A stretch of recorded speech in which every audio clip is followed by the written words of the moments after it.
It's time to chill out and get ready for a mediocre Q&A live stream. If you're old enough, grab yourself your favorite adult beverage, and if you're not, stick with apple juice. Put your feet up and relax. If you have any questions, feel free to ask them in the chat. And now let's cue up the intro music.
What is up, everybody? Welcome to the HVACR videos live stream. A little bit different. Have some guests on here tonight. My buddies Joe and Adam. How you guys doing? Yo. Hello. I was trying to, and I feel bad for anybody that was watching on Instagram because StreamYard just released a feature where you can stream to Instagram. And it was all set up, and I was streaming to Instagram, and a bunch of people were popping in the Instagram feed, but I was getting echo in my ears really bad. Like I was hearing double, and I had no idea how to turn it off. So I had to end that stream. So, oh well, bummer. But I will figure that out, and we will be able to stream to Instagram. So that's pretty cool that we use a software called StreamYard, and they just released that feature or whatever, or Instagram just allowed you to live stream from your computer is what it is. So, and then StreamYard can do with it. But again, welcome everybody to the HVACR videos live stream. So my friends that are here, Adam and Joe, are from the HVAC Overtime Show. If you guys don't know what that is, it's a show that the three of us do alongside our good buddy Bill Russell, Friday evenings about 6:05 p.m. Pacific time. And it's a very uncensored show where the four of us just kind of recap the week. Sometimes we talk about education. A lot of times we talk about just nonsense, but we typically have a good time. The way that I describe the show, it's funny because the best way to describe the HVAC Overtime Show, in my opinion, is it's like four guys at the bar after work, 3 beers into the night, basically. But the funny thing is that's how the show started, right? But Adam and Bill, well, Bill never drank, but Adam stopped drinking. And that's not what it is anymore. But still, it's just a cool hangout, nice time. So I think Joe kind of cut it back too because he was the only one drinking, you know? Yeah, that's true. But it's funny because we used to well, mine is Bill. Bill's never been one to drink, but sometimes on that show, man, we'd go deep. Yeah. We'd go Would you say really deep. we are more uncensored than HVAC uncensored? Yeah. Well, the whole HVAC uncensored that a lot of people don't get is Thing. it's what's the right word for that? It's just like Gary McCready on HVAC Know It All. It's Censored? ironic or whatever. What'd you say? Censored? Oh yeah, no, it's more ironic is what it is. Like Gary McCready didn't mean for his thing to be he's a know-it-all. It was because he got so much hate on the internet that people would say he was like a know-it-all or something, but he was never trying to imply that. He was trying to imply that he's just a normal person, you know, and it was just kind of a joke to call it the know-it-all thing or whatever. And then the same thing with Gil over at Uncensored. It was kind of the same thing. It was never meant to be like it's completely uncensored. It was more just, you know, you could say whatever you wanted to say kind of a thing. But yeah, it's definitely an uncensored show that we do. A lot of people get their feelings hurt because there's a lot of bad words that are said and, you know, kind of goes from there. But for those that are tuning in now for the first time, this is the HVACR videos live stream like I started with a few minutes ago. The whole point of these streams is to consolidate questions kind of that I get from my YouTube videos, emails, different things like that. And then tonight I wanted to do something a little bit different because I just wasn't in the mood to answer a bunch of questions by myself. So I brought some friends on with me. So we're going to kind of go through some of these. I'm not going to have a giant list of questions like I normally do because I kind of wanted to talk to the guys about a few things too. So we got a few questions and then we got a few things that I kind of wanted to get Joe and Adam's opinions on. So you know, some of the stuff I think that it's funny because like I was sitting here thinking like, oh, I want to tell stories about my trip this week and all this stuff, but I have to be careful because some of the stuff we have to save for the overtime show too. So we don't want to like cover everything, but I guess I could talk a little bit. This last weekend I went, I'd been planning it for a while, but my daughter and I drove up to Montana, which it's funny because my wife was like, yeah, you guys got this. You could do this. And I, in my head, sitting here thinking, I know I could do it, but do I want to do it? It was a 16-hour drive that I drove basically nonstop on the way up there. I drove for 16 hours, but Wow. I had gotten up at 5:30 a.m. that morning.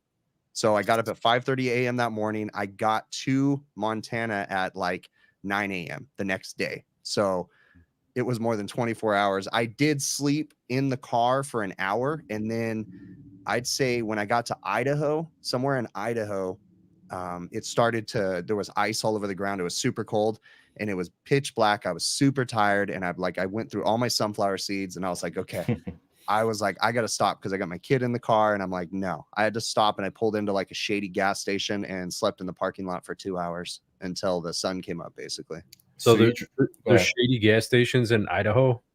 I wouldn't even say shady. They were just all truck stops, dude. Really is what it was. I mean, I will say there's this gas station that I found all through Arizona, Nevada, Idaho, Montana, Utah, and it's called Maverick.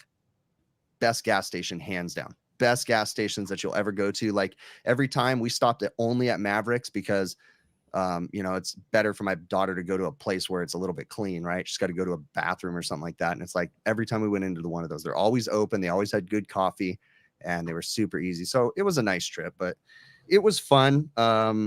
Lots of, and this is kind of something that I wanted to talk to you guys about. I wanted to get your guys' opinion. So the reason why my daughter and I went to Montana was because she has several colleges on her, you know, wish list that she wants to go to, and Montana State in Bozeman, Montana is one of them. So that was the second college that she has toured.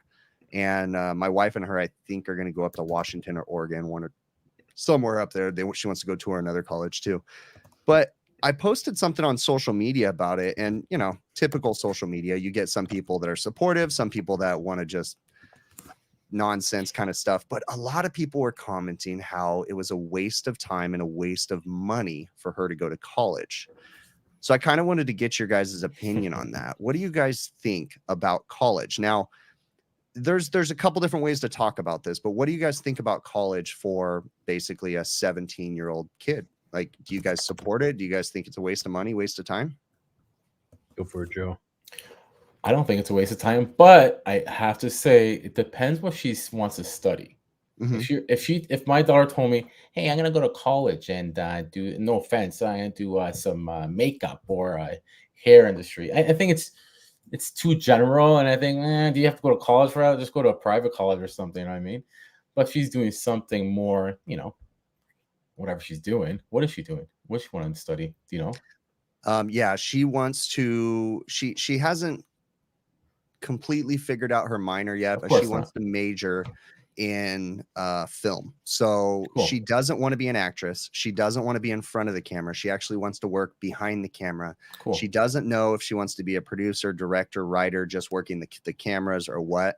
That's what she wants to kind of go to school to kind of figure out. Her idea in her head at the moment right now is that she wants to do sports film. So she wants to Cool. film sports teams. So on her criteria of schools was a good film program and an amazing sports team, multiple sports teams, because she wants to film.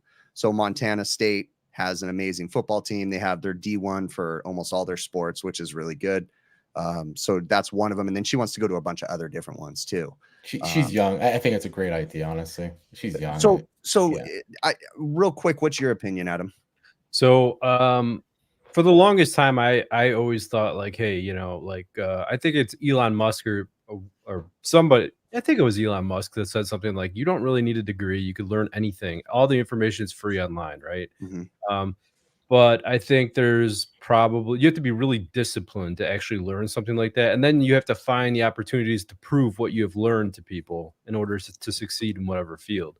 As far as college goes, it's like a scheduled thing that you follow this outline and you have to make it from point A to point B. And even if she doesn't end up doing exactly what she went to college for, I heard an interview with Neil deGrasse Tyson, his name, right? And he said something like, when you go to college, you don't necessarily need to learn all the information, or you're not going to use all the information that you're learning in college. But what you're doing is you're making new connections inside of your brain, and it's teaching you how to problem solve. Yeah. And like basically, you'll be able to take what you learned and how to figure things out and apply it into different scenarios in your life. I agree with that. Joe, you said something a minute ago where you were talking about, or I think you were starting to go down this path, but she's a kid. I guarantee there's going to be something that's going to change in her mind in the next couple of years. She might go to college and decide that she doesn't want to do film. She wants to do this or she wants to do that. Here's my take on college. My take on college is I do have a little bit of a negative feeling towards student loans and debt. Okay, that's my biggest issue. And I think that's some people's biggest problems with higher education is debt. And I think it's important for people to understand, at least the way that I see it, is that having a college degree doesn't guarantee you success, right? A college degree trains you, in my opinion, gives you education in areas that you're interested in and gives you a better, it gives you an extra advantage essentially, right? But essentially you are responsible for your own success. And, I can 100% say that we can have two people equal, one that goes to college, one that doesn't, working in HVACR, and both of them can be just as successful as the other, or one can be more. It just depends on the person, I think, really, and how they, there was a person in the overtime comments recently. He sent an email or he left a comment. I don't know if you guys saw this. And someone was saying he was really upset because on the overtime show, I had mentioned that I've always wanted to go to Ferris State University in Michigan and get a bachelor's degree in HVACR because they're one of the only schools in the country that offers an actual bachelor's program in HVACR. And it's always been kind of a dream of mine. Like, I want to do it. What is it going to do for me? Probably nothing. Okay. But it's something that I've always wanted. Is it going to make me, a super tech that knows everything? Probably not. But it might fine tune some skills that I have, or it might give me a little bit more information. It's more of a personal goal for me. My thing about school is, and same thing with my daughter is, I'll say this right now. I've been talking to you guys about this all week. I don't have the money to pay for her to go to college by herself. Like I don't have that money and I won't, right? I have two daughters. There's no way I could pay for them, to go to college all by themselves. So they have to be able to find some sort of, grants or scholarships. The one thing I will not do is let my kids go into massive amounts of student debt. I'm not into that. That's my personal preference. I just don't see that. So I think that college is a good thing, especially for people that don't know what they want to do. You know, like it's one thing if my daughter wanted to get into HVAC, right? You know, you may need to go to college, you may not, depending on where you want to go. But like, you know, she doesn't know what she wants to do. She's a kid. I think college is good for her because it'll give her, you know, a little introduction into everything and allow her to grow some more, and kind of go from there. So it's been an interesting ride. As a parent, though, too, it's been difficult because I have to talk about letting my kid go, you know, 1,000 miles away for 4 years. Like, again, I know that my daughter's gonna someday get married and, you know, have her own life and stuff, but man, this is like a roller coaster right now, and it's just barreling down the tracks. Like it's happening too fast for me. I'm like having a hard time with it. It's going to be a complete, like, I kind of regret not going away to college, you know. I basically at the age of, what was it, 20 or something like that, I bought a house, a small fixer upper. So I lived with my mom all the way up until that point. It's going to be a life changing event. She's going to find these experiences and deal with things that she's never had to deal with before, right? So it's Yeah. gonna be an experience for her. And if she does have to work to earn money to pay for the education, and even if she does have to take out a student loan, that is also a learning opportunity for her. She's going to have to learn to manage her finances and work towards something. So she'll have to, you know, I think that's going to have added value than you just writing a blank check, be like, go to college and figure it out. You know, you're going to do good. She puts forth a little effort into it, you know? Yeah, 100%. I think it definitely has to come from her contributing to it also. And I'm not saying I'm not going to help in some way or another. Of course I am, you know, in some way, but I don't have the money to pay for the tuition completely, even with, because she's already gotten one scholarship, but it's still a lot of out of pocket money and I don't have it, you know. And I won't go into debt to do that either. So I'm a huge person against debt just because I've been in debt in the past and I worked really hard to get out of debt. And now I'm just like the pendulum swung the other way.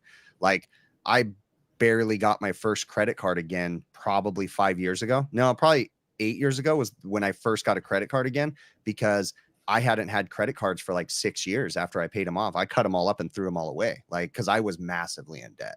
And anyways, that's just a whole tangent that I'm going off on that one. But you know, the college stuff, I think it's so important, again, is that it doesn't guarantee you success. It does not guarantee you success. Oh, but I was telling the story, the person from the overtime show, he had left a comment and he was upset because I said I wanted to go to Ferris State University. And he was like, why would you tell people to go to that school? And this is I'm paraphrasing. He said 20 years ago, he went to Ferris State University, got an engineering degree, and it hasn't done him anything. He hasn't gotten a raise, a promotion, or I think he got a bachelor's degree, but still, he said he did all that. And he blames Ferris State for the fact that they took all of his money and he didn't get anything from it. They're not helping him find a job. And it's been 20 years. And, you know, all the jobs he's had, he hasn't been able to promote, and he blames the school, you know, and I kind of felt bad, but I told the guy in the comment or the email, whatever it was, I said, dude, I'm sorry to say this, but the only person responsible for that is you. You're the person that's to blame for you not being able to succeed in 20 years. It's not the college. You got to make your own opportunities. You know, I know some of it's luck for sure. Some of it's luck, but like you have to work hard. That's all there is to it. Like, you know, I was actually working up until 2 minutes before this started. And I'm like, oh, shit, I got to go. You know what I mean? So like, I'm not coming home kicking my feet up at the end of the day. If you want to succeed at something, you got to go for it. That's all there is to it. Yeah. Question for you, because Total Tech mentioned something in chat, and I always hear colleges in the States. Are colleges more pronounced? Like here, like it's university and then college. Like it depends, I guess, what you want to do, but why it's never university? I'm using the words incorrectly. Okay. What's the difference between a college and university? I see them as the same thing. I realize that a lot of people are questioning that, right? I see them as the exact same thing. I'm sure there's a difference, but she's talking about going to Montana State University. Okay. I guess maybe the distinction would be like, a a college is like a community school, right? Because we have Riverside Community College as my local community college, right? Or Mount San Antonio Community College, and that's like a junior college. So yeah, university refers to larger institutions offering both undergraduate and graduate programs. College refers to community colleges, technical schools, and liberal arts colleges. So I'm just saying things incorrectly. She's talking about going to university. So. Okay. Yeah. And actually, I think you asked me that too, Joe, a while back. You said something about that. You know, what's interesting is I think that's something Total Tech. Aren't you from Canada? Is he? You know what? Now that you say that, he might be. I think Total Tech might be in Canada. The reason why I'm saying this is I tend to get this question from people from out of the United States. I think in the United States, a good majority of the people that I talk to interchange university and college and just call it college, right? Student loan debt, college debt. We don't call it university debt. We tend to call it college debt or whatever. So I'm using it incorrectly, technically. Honestly, in my opinion, if, a junior college is kind of a smart way to go. And I will say that until I went and toured the college with my daughter, I really wanted her to do 2 years at junior college. And then when you do 2 years at junior college, it's cheaper, right? Because you get a bunch of the basic classes done and then you transfer into the university and you only have to be in university for 2 more years. But after going there, like, I really would like her to get the 4-year experience, like at the university, like being there, seeing it. And that's why I wanted to go with her to tour it, because I wanted to see what this was. And, so I don't know. We'll see. We've got a lot of decisions to make, but it's definitely interesting, and getting old sucks. Of course, I'm super proud of my daughters, plural, and I want them to grow up and stuff, but I'm also sad because it's like your kids are leaving. I will say I wanted to step back to the very beginning of the conversation because Joe said something and he said, wait, what did you say? You said, if I told my daughter this, and I'm like, wait, so you have a daughter, Joe? So did we find out something about Joe, or was Joe just using that as an example? Yeah, example. I don't know, man. We might have found something else about a Joe. He might have a kid. Can you imagine if Joe had a kid? Oh my gosh, that poor kid. Yeah, especially if it was a girl. She's being homeschooled for life. Joe, tap on your mic, Joe. No. You are out. Yeah, it was. Your mic was working when you first started. It was. Yeah. Okay, one sec. That's funny. Sorry. I kind of heard that too. What's with the dude in the shades? So the glasses. Actually, that's like a Bill thing. I don't know if Joe purposely does that, but Bill does that because Bill has like super blue eyes, and when you look at him, it looks like he's looking into your soul. So he wears glasses. Joe, I don't know. Why are you wearing glasses, Joe? The bright light bothers me sometimes. I could take them off, doesn't it? You guys know what I like about Joe's glasses? See, this is what people don't know. Okay, so the guys in the screen right now are from the HVAC Overtime Show. If you guys don't already know, we do the show together on Friday evenings. Myself, Adam down below, Joe up top, and then Bill Russell, who's not here right now. Friday evening, 6:05 p.m. Pacific on YouTube. Very uncensored show. But the funny thing is that Joe, we've known him for so many years and we don't know anything about him. We don't like, he won't even give us his address. Like, we've had to ship him stuff. We don't know if his name is really Joe. Let's be honest. We don't even know if his name's really Joe. Like, we're friends and we truly are, but it is funny because it's like this guy, my wife thinks he might be a serial killer. Like, and I mean, we don't know. We don't know who Joe is because he won't tell us. So when he wears his glasses, I can see a monitor and it just gives me a little bit more of a glimpse into his life. And it just gives me some more clues. So that's the cool thing about that. Jason, Joe, your brother on the treadmill, still one of the funniest moments. That was me. Yeah, that was Joe on the treadmill. So there was a moment when Joe thought he was going to like confuse us because he had his brother come on the show and his brother looks very similar to him. We knew it was his brother the whole time, but then Joe did go running on a treadmill one time and he fell off, and that was pretty funny in the background. That was pretty epic, I have to admit. So I want to get to a couple things on my list here real quick. I got a question for you two, or at least for you, Adam. Maybe Joe doesn't do this, but when you go on like a trip or a vacation and you're leaving your house, like if you're flying on a plane or you're going to go on a road trip in a car, do you like think about the worst in your head and like go through a rundown to prepare your wife? So what I do is I had my wife come in my office. I told her all my passwords, where to find all my passwords, what bank accounts there was, like getting her prepared. Like, hey, if I die, this will help you get started. Like, am I weird for doing that? No, I mean, the only time I was thinking you took it in a different direction than I was Mm. thinking, right? Because I've gone on trips with my wife multiple times, and she like has forgotten her license to go on Oh, and gotcha. different stuff Yeah. like that. So like, yeah, I think of that, and I'm like, give me your license, give me your passport, I'll take it. Gotcha. I'm holding it. Yeah. So you're that husband that they have like the Instagram memes or whatever, or reels or whatever they are, where you're the husband where the wife gets to go to the airport and you're like stressed and panicked and figuring everything out, and the wife's just like walking behind you, getting to relax. That's Yeah. good. You take care of your wife in that way. Yeah. Well, she does all the packing for the kids and that, you know. Yeah, for sure. Yeah, like I went through the whole panic mode where I was like, okay, well, this is how you get into the bank accounts. Like she's on all the accounts and stuff, but still I was like, here's the passwords, here's how to get in here, here's how to do that. And I know it like irritates her, but I think she's used to it at this point, that I kind of get everything ready and like, okay, here you go. Let's see. Jason Johnson says his wife would get lost in a phone booth. He has to pay attention. You know, the funny thing, I went into a restaurant in Bozeman, Montana, and it wasn't functional, but they had a legit phone booth in it. It was like decorational, but it was a real payphone. And I like picked it up and I was like, there's nothing there. But I asked my daughter, I was like, do you know what that is? She's like, it's a phone, because we showed her before. I was like, have you ever seen a phone booth? It was like built into the wood structure of the restaurant, like in the back. It was pretty cool. The funny thing is, if it's still connected to the phone lines, you won't get a dial tone, but you'll probably get like a little bit of like almost like a speaker sound, Like a coming out. static Yeah, well, sound not or something like that. necessarily, just kind of like dead noise. You know what I mean? Dead sound, like a speaker, like Why you is hear that? that right now. I don't know.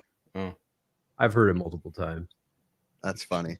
I got a question for you, and this is as a business owner, and then I want to ask your question to you too, Joe. So I just had a video the other day where I had 2 circuit boards that failed, rather expensive circuit boards. I think these circuit boards cost me $600 each, $400 each, or something like that. No, these circuit boards cost me, I think they were $400 each. But they both failed. They have shorts, like where they're burnt on the bottom. And I have so many people in my comments telling me that I should have repaired these boards because they were still functioning. They just weren't communicating between each other. So people were saying that it was like, it would be super easy and I should repair those. I kind of wanted to get your thoughts. What about you, Joe? What are your thoughts on repairing a circuit board? If we weren't under so much stress with our everyday lives and work, maybe I'll consider it, but it's too busy. Don't got time for that, man. Yeah. I don't got time for that, and I'm replacing it. What about you, Adam? I'll be honest, I've tried to either save customers money or make a Right. little extra money myself in the past. And if you guys are familiar with like the older style ECM blower motor modules, The ones where before they layered them in epoxy so you couldn't fix them. yeah, I used to fix those Right. all the time. ECM Like I ones. just bring it out to my Yeah. truck and bada bing, bada boom, you're back. You know, Bob's your uncle in no time. But Yeah. can't do that anymore. No. So here's the thing. Adam probably understands this too. Biggest issue is, you know, not even just about circuit boards. Let's just say repairing parts. Okay. Let's rewind a motor. Let's put new bearings in a motor. Let's do this. Let's do that. Let's, you know, take apart a component and, you know, repair a relay on the component or something like that. The more employees you have, the more difficult it is to sustain that. And when you have employees, so let's just say that I was able to repair that board and I did it right on site and I got the customer going.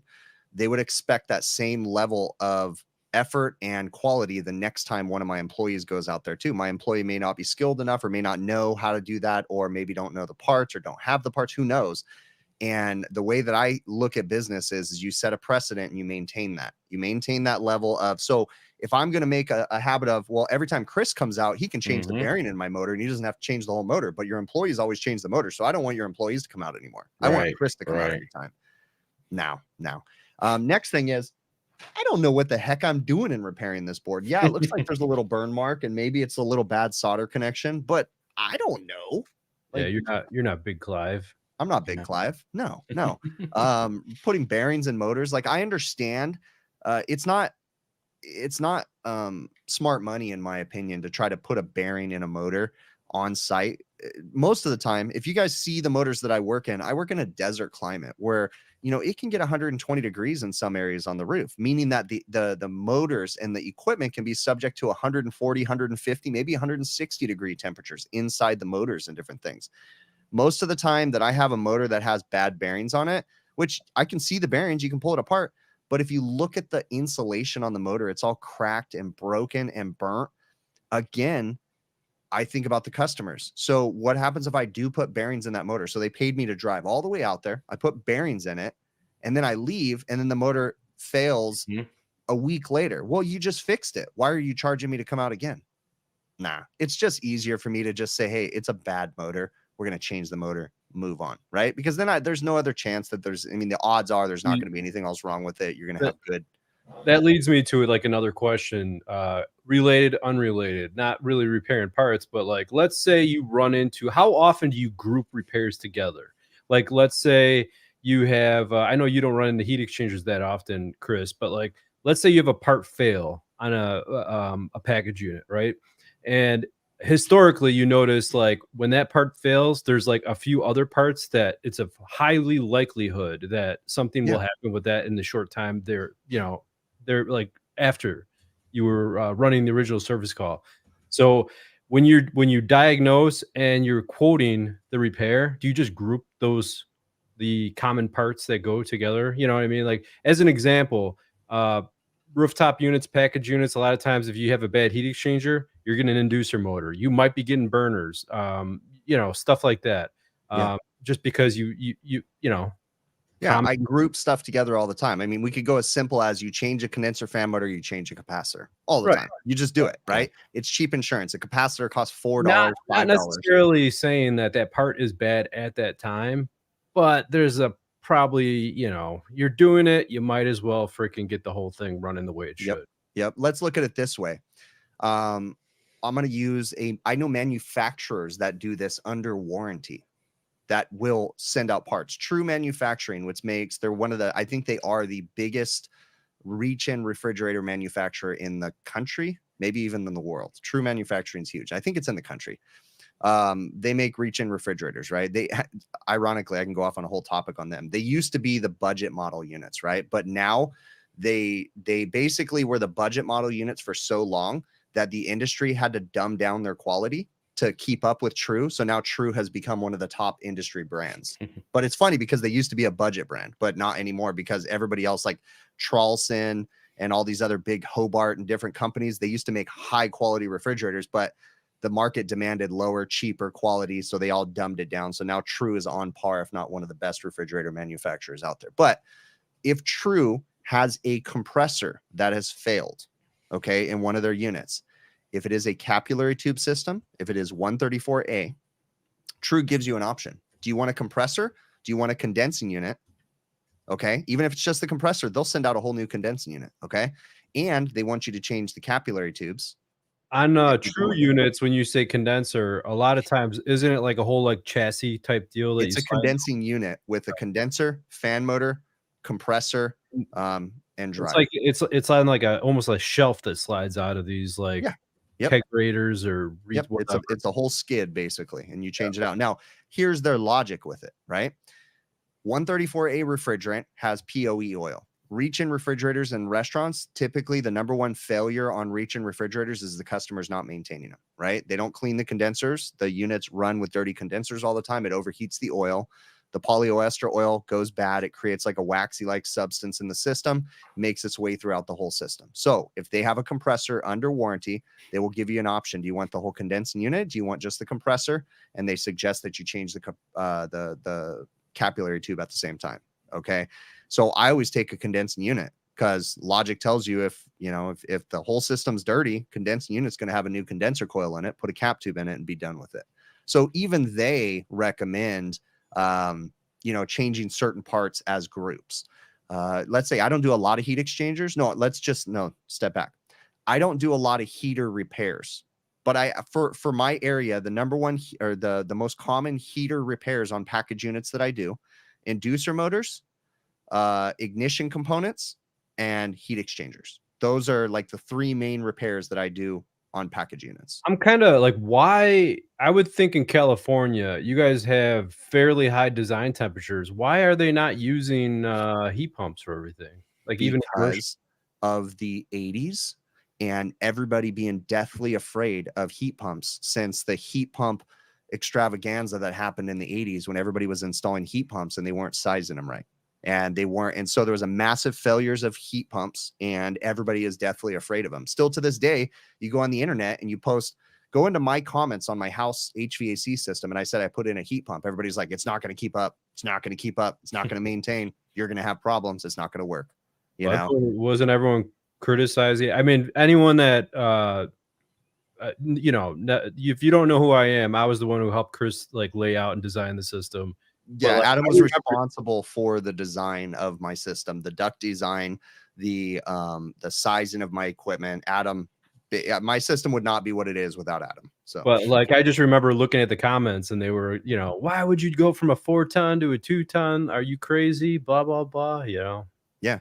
The biggest thing is installing, sizing correctly. So, and let's also say that the heat pumps that came out in the 80s, they didn't have the technology that we have today. They didn't heat down to the low capacity temperatures, or the low outdoor ambient temperatures. But here in my area, we don't have those low outdoor ambient temperatures anyways. So, but yeah, heat pumps, they're not super popular here. They're gaining traction, but I'm also a little bit worried. I'm still, even though I trust that my heat pump is going to work perfect, right? Beside just normal manufacturing issues, I know my system's designed right and it's installed right. But I think as an industry, I'm still afraid that we're not ready for heat pumps because we still haven't even figured out how to properly do load calculations on houses. Every big box company out there, in my opinion, this is my opinion on the major big box companies, they are not doing load calculations correctly still. They're doing just, well, the last house we did was similar in size. It took a 2-ton. Boom, let's put in a 2-ton, you know? They're still doing that, and they're going to run into some problems, you know? And you know what? If you think about it, if everybody did a load calc and everybody had a system designed for their house, there'll be less on the grid as well. Because if you imagine everybody just slamming 5 tons, you want bigger? Sure, I'll put bigger. Up, down, like the power would be nuts. It's safe. I think it's a safe guesstimate to say that 95 to 98% of the duct systems in Southern California are undersized, and just throwing a heat pump at that, they're going to run into some problems, you know? They definitely. Another thing is like, all right, so even if you do a load on your house, like I think there's a big misconception / argument that happens with sizing auxiliary heat. Chris is like marginal, supposedly marginal, according to Manual J. If we are figuring you're bringing in outside air without an ERV, you're pretty covered, but you're like right there. Like we're aggressively sized for sure. That being said, heat strips, a lot of people try to size heat strips to cover their entire load or the majority of their load. And that's like a big argument. Do you size for that extreme?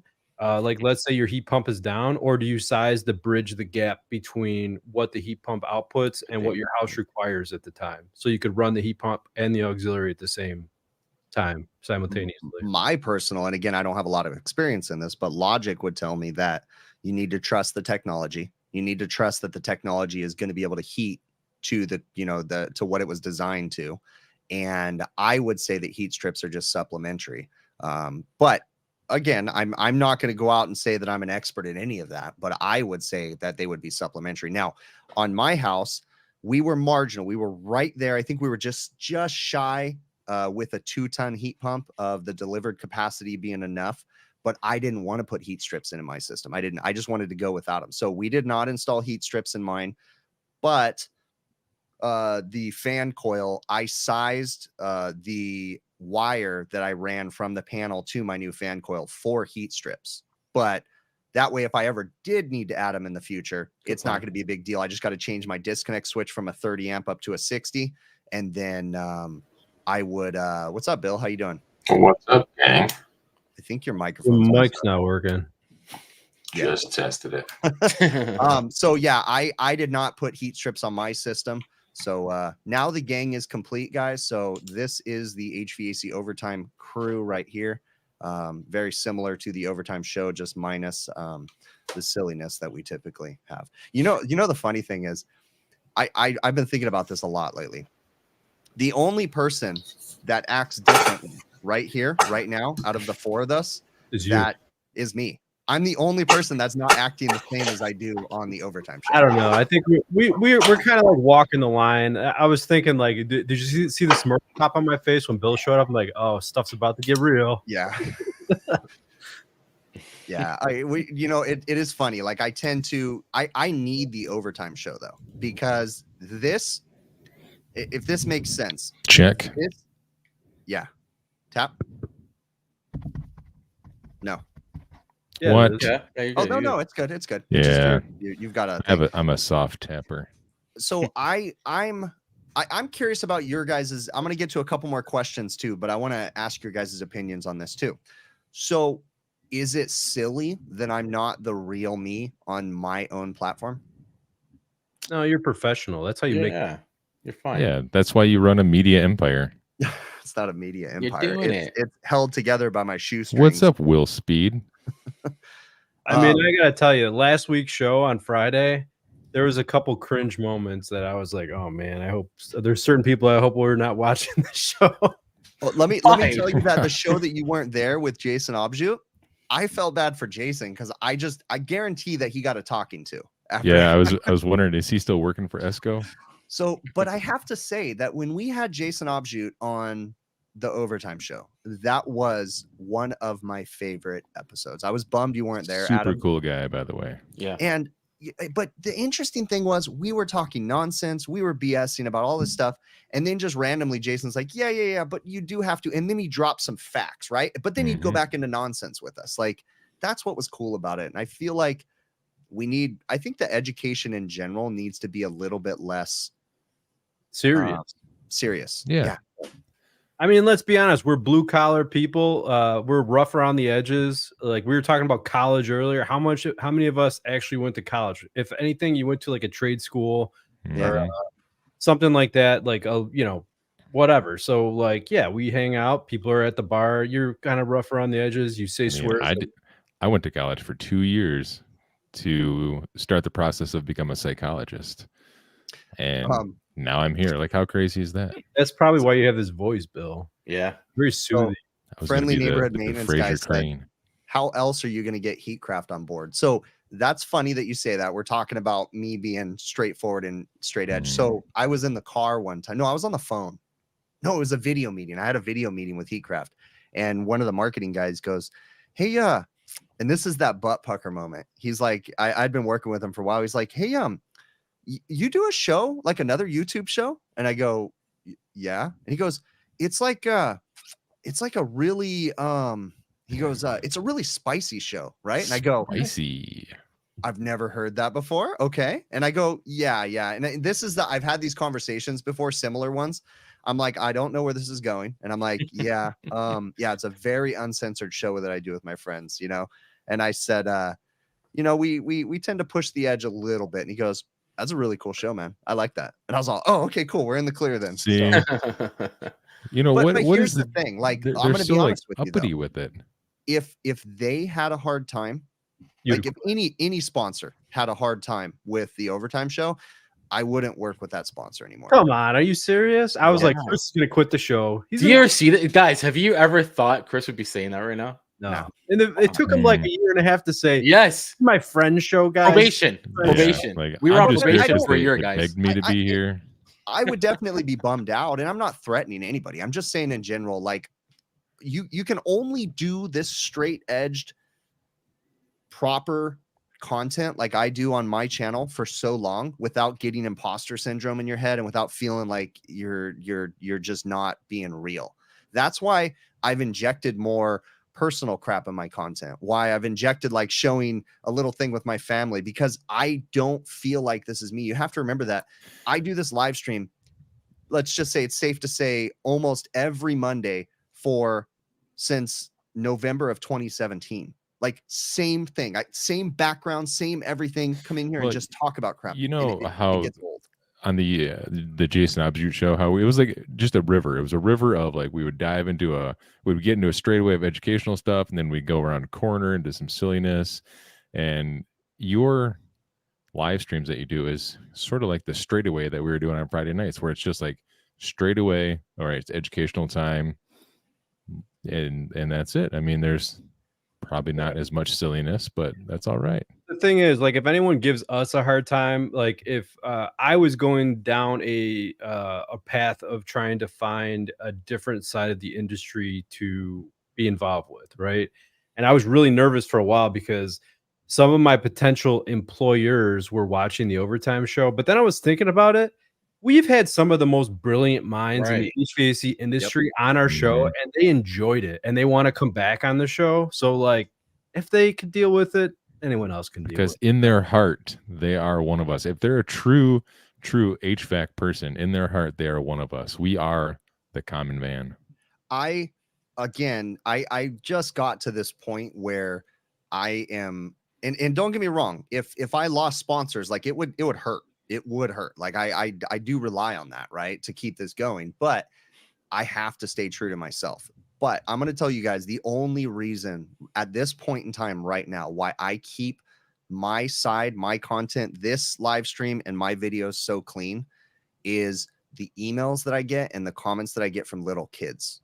That's why. That's 100% why. When I get an email from a little kid, or when I get an email from a mom that says she's got an autistic son and, you know, he hasn't latched onto anything, and then all of a sudden he latched onto this, and, you know, and then he's like trying to take things apart, and it's working some side of his brain that's really cool. That is why I keep my side clean, for that reason. Yeah, we don't get those emails at the Overtime show. We're not touching the hearts of the youth, I guess. So let me go through this. I'm going to cross this off the list. I asked that one. I want to ask you guys, we're going to talk about this on the Overtime show because someone did ask me a question, and it's messed up because I emailed them and said I'll talk about it on this show, but I'm actually just going to tease them and say we're going to talk about it on the Overtime show. He wants to know my opinion, DeWalt or Milwaukee. I think that's more of a thing for the Overtime show, and that's something that we'll all answer maybe on Friday. We'll talk about it, our opinions, what brand specific. We'll go from there. Yeah, we'll probably use I don't know, choice language when we describe the tools we don't enjoy. I'm going to say that I will give you a little teaser. I have a lot of different colors in my van. So, ooh. Now on a different note, I just saw, and I'm super excited. I think Bill might be excited about this. And it's probably going to be horribly cringy. Can you see? Yep, nope. You're getting super excited. I think it'll be horribly cringy, and it's not going to be good. But I just heard that they're coming out with Beverly Hills Cop 4. Oh, so, I saw the previews for that, or the trailer for that. I didn't see the trailer yet, but I'm super stoked. I don't know how I feel about it. I'm definitely a Beverly Hills Cop fan, but yeah. Yeah. I think it'll be good.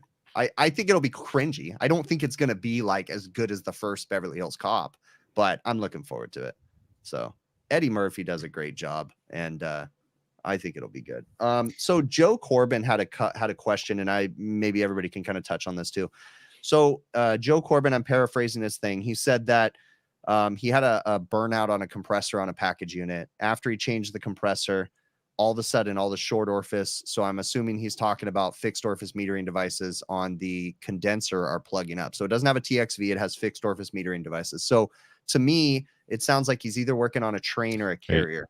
Fixed orifices on the condenser? Yeah, on the condenser. So the metering device. So he had a burnout compressor. He put the new compressor in, started it up, and he flushed the system, put an HH dryer, and now all of a sudden the fixed orifice metering devices are plugged up, and he's curious if changing the evaporator would solve his problem. First up, I'm going to say he did give a really important piece of advice. He said it's a 410A system. 410A systems have polyester oil in them. Polyester oil is a solvent. So when you have a burnout, depending on how many times that customer reset or put fuses in it and kept trying to start it, and it just kept having an electrical explosion, just cooking the oil in that system. Or maybe it's possible that the customer doesn't maintain their equipment and the oil was cooked, and that's what ruined the compressor. But when you have system contamination like that, it can be really hard to clean up. It really can. And sometimes changing the whole evaporator, which comes with the fixed orifice metering devices already on it, is the easiest way to go. I get people telling me that convert it to a TXV. Unless you're working on a train, I have yet to find a single factory authorized conversion kit for a carrier unit. They're just not out there. They don't have those. Train does, but not carrier. Can't you still have contaminants in the system even if you do change the evaporator? Like, Yeah. you know, like you should probably install a filter dryer and come back and check it. Yeah. I mean, depending on the size of the system, yeah, you want to put filter dryers, maybe change the filter dryers. So what I've been doing lately on some of my package units that have grounded compressors, when I have the room, is I install ball valves. And that way I can come back, check the pressure drop across the dryer right at the ball valves. And then you could valve it off and change just the dryer, not having to recover the whole charge. Jason, I've seen that as well. He's saying accumulator, sometimes worth it to even change an accumulator.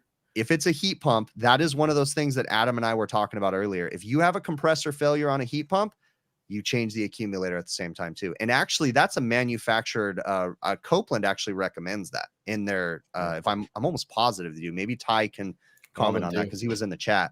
I'm almost positive that if you have a heat pump, Copeland wants you changing the accumulator too. I think, but that's something that I would do for sure. Didn't Joe Carbon say he used flush as well? Yeah. See, I'm not a fan of flush. I mean, I really don't see the point. Most people, and again, I'm not criticizing you, Joe. When I say things in my videos, when I say most people don't, or most people don't size things right, understand majority of the time I'm talking about myself. Okay. For the longest time, I remember being, go ahead. When I say most people don't size things right, I'm talking about everyone else. Yeah, but you are talking about yourself 10 years ago. Yeah, for sure. For sure. Yeah. See, we've all had that point. But I was in a training class with New Calgon, and the New Calgon rep, it was an RSES class, and the New Calgon rep came to this restaurant where we had our training meetings, and they were explaining the process of using RX11 flush. And my jaw dropped when they said, yeah, you're supposed to pinch off the line, put the New Calgon in there, let it sit, then blast it out with nitrogen. And I'm like, what do you mean pinch off the line? And they're like, well, build up pressure. You have to build up pressure. Yeah. So that way the New Calgon RX11 solvent, right? Because that is a solvent, scrubs the lines and pushes everything out, and it creates a pressure differential basically, and builds up pressure and pushes it through. For the first 10 years of my career, I just put flush in there and then just blasted it out. 100%. That's what I always did too. Yeah. You got J-Dub Moneymaker in the chat. Back it with some nitrogen. You also, I was just gonna. You can't forget the old famous. I used to use it. Rector CO, was it the acid away? Yeah. Oh yeah. Oh my gosh. Okay, I've so never used that. I'm gonna say this because I don't like using additives, flushes, acid away, and it is because of John Pastorelli. How much do you have to? This is a good question for Ty. Like, all right, so if you are using flush, how well? Like, if you're pulling a good vacuum, let's say, because I've always heard you should flush the flush with nitrogen, right? Or if you have like a pipe wiper, run that in through the lines, whatever. I know you can't do that in a commercial unit. A lot of times, or a metering device, distributor tube, or most evaporators. Right. So if you're pulling a vacuum and if you don't get all the flush out of there, how well does it boil off, and how quickly does it boil off? Is it? But my thing about the flush is because I don't completely understand the chemical composition of it, and in my head, I've got John Pastorello squawking, telling me what is that flush doing when it reacts, when it gets to the high, like if there is just a little bit of that solvent left in there, right? When it gets to the high temperatures and you've got polyester oil flushing through it, what is it doing? What is it turning into? What's going to happen? You're creating a science experiment in that system. I don't understand it. So because of my ignorance and not being a chemist, the easiest way for me to know with confidence that I'm doing something right, when I'm working on a refrigeration system, the only thing that goes in there is refrigerant and oil. And I don't mind pushing nitrogen through as long as you're pulling a proper evacuation. So let's say, I know Ty is saying the key is to get the flush out. My question is, like, if you're pulling a vacuum and you're sub 100 microns, is the flush out? Can you guarantee the flush is out? I know. I've isolated certain items. I mean, if it's RX11, it'll just bubble off and evaporate. But what about it is potentially going to stay in the system? What if it doesn't boil off? I don't think. What if there's something else mixed in there with it? When it mixes with the oil, what does it do? Do we know for sure that it boils off? Do we know for sure that every single component of that RX-11 This actually would be a is good question to ask John Pastorello, have him on, you know. Well, like Sure. Ty's saying, it turns into acid, right? If it's left in, if you don't get it out. Well, no, it's that's left in. acid neutralizer. That's what I wanted to talk about too. So for the Ty is making a great point. So acid neutralizer, what it does is, yeah, it turns the acid into salt and water. Well, doesn't water also create acid? Mm-hmm. Yes. Yeah. So So if you're what are you neutralizing, doing? yeah, you're just like Defeating the purpose of what you're trying exactly.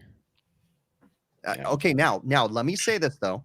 For the first at least 10 years of my career, every compressor change, when it was grounded, we used the acid neutralizer. We would be, but then came the question when I would buy the acid neutralizer, and it's like, well, how much do I put in there? I don't know. Well, I got a bottle that says good for 5 tons. It's a 3-ton compressor. Yeah, let's just put it all in there. Like, that's what I would do. I would just pour it all in there because I didn't know what it was. And if a little is good, more is better, right?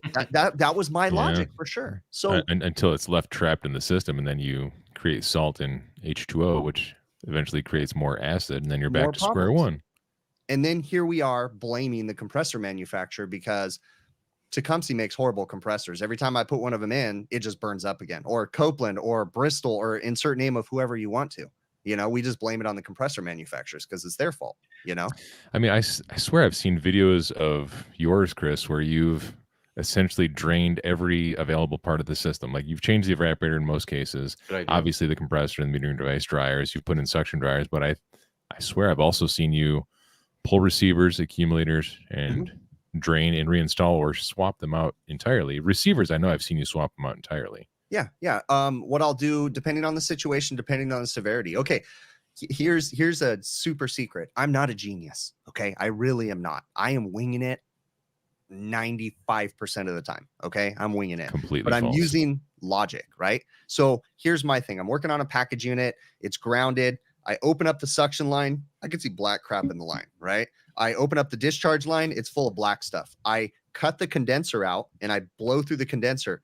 Black sludge comes out. I blow through the evaporator. Black sludge comes out. I go, okay, you know what we're doing? So I cut the evaporator, isolate it, cut everything, and I'll blast it with nitrogen, clean it out as best as possible. I'm just using dumb logic. I don't know how else to clean this system. And see, my only thought in that is like, so you got the evaporator, all the elbows and twists and turns and everything, and you're blasting nitrogen through there. Now nitrogen, like I feel with enough pressure, it's gonna push out a majority of that crap in there. But I always wonder, like, isn't nitrogen going to find the path of least resistance? Like there could be a little bit of sludge trap somewhere and the nitrogen's just going right over top of it. Yeah. It's not going to be perfect, but you do have to block off the line. When you're cleaning something out with nitrogen, you have to block off the line. What I have done, I mean, seriously, I've literally added POE oil and blasted POE oil through a system, creating my own solvent, essentially. Because if the system has POE oil, I've literally, on something that's really, really contaminated, I poured POE oil in the condenser, pressurized one side, blocked off the other side, put a ball valve on it, and just metered it, just blasting it. Wait until the oil came out the other side, and the oil comes out all nice and dirty. I mean, did anybody ever tell me to do that? No. Is it right? I don't know. It worked, you know? I mean, but here's the thing. We can only do so much. If a customer isn't maintaining their equipment, if you have a grounded compressor in a package unit, honestly, let's be honest about it. You're going to do your best and you're going to try your hardest to clean that system up, but you cannot give 100% guarantee that that is going to be perfect when you're done with it. What led to the failure? In my case, customers not doing maintenance. I only have so much sympathy for them. Here's my quote. My quotes are very specific.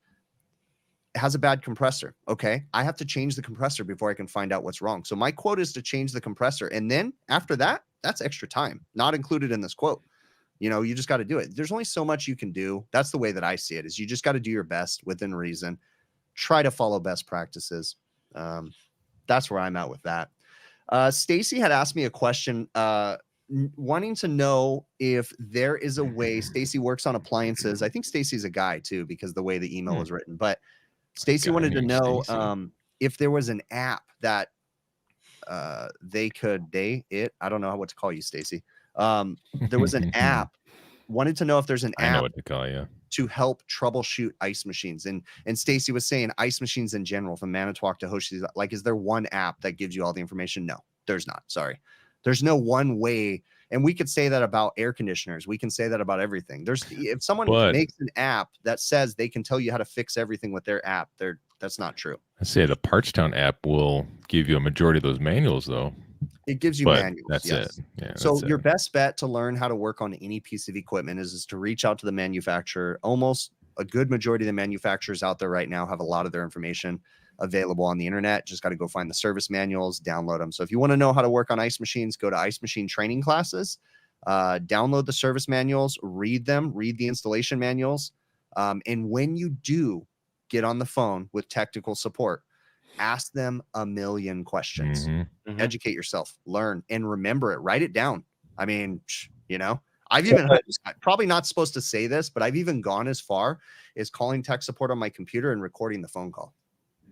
Yeah, that's illegal unless you disclose it. Depends on state, no? Yeah, who knows? But anyways, sue me. Go for it. You got to be careful though. Sometimes you call manufacturers, you know, their tech support, and sometimes the person you get doesn't know what they're talking about. Yeah. Just like I say, don't just blindly trust some idiot on YouTube like me to tell you how to fix stuff. You have to vet whether or not I'm telling you the right information. So, which he is 100% of the time. No, not 100% of the time. And yes, sometimes tech support does not know for sure. Okay. Absolutely. Reading off the book. Hate it. All right. It is time to wrap this up. I really appreciate you guys coming on here. Thank you for coming to the show, guys. I needed a little bit of help tonight because I was just not in the mood to do this by myself. Anytime. We got you, bro. You got my back. So yeah, let's remember Friday evening, 6:05 p.m. Pacific time on the HVAC Overtime YouTube channel. We go live on the HVAC Overtime show. And you guys definitely want to come check it out because this vibe, a little bit more uncensored, is what you get on the Overtime show. It's this with spice. It's a little bit more spicy, right? And not Old Spice, okay? Not Old Spice. I wonder if I can get that person to record that for me to say this show is just it's a little spicy, and we could use that for an intro. That'd be cool. Right on. I'm going to cue up the outro music. I really do appreciate everybody. We will definitely catch you guys on the next one. There are still